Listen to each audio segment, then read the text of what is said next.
Danas smo usvojili jednu zajedničku deklaraciju. U toj deklaraciji smo podsjetili da je evropska perspektiva zagarantovana za sve zemlje jugoistočne Evrope, da mi želimo da podržimo u domenu evropskih integracija jedni druge, da je tu naše jedinstvo kompletno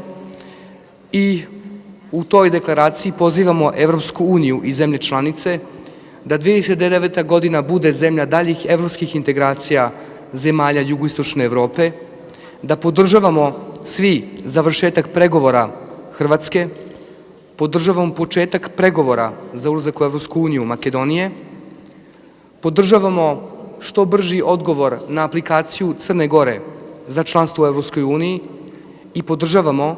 činjenicu da Albanija, Bosna i Hercegovina i Srbija podnesu kandidaturu za ulazak u Evropsku uniju ove godine, kao i razmatranje tih kandidatura sa strane Evropske unije ove godine.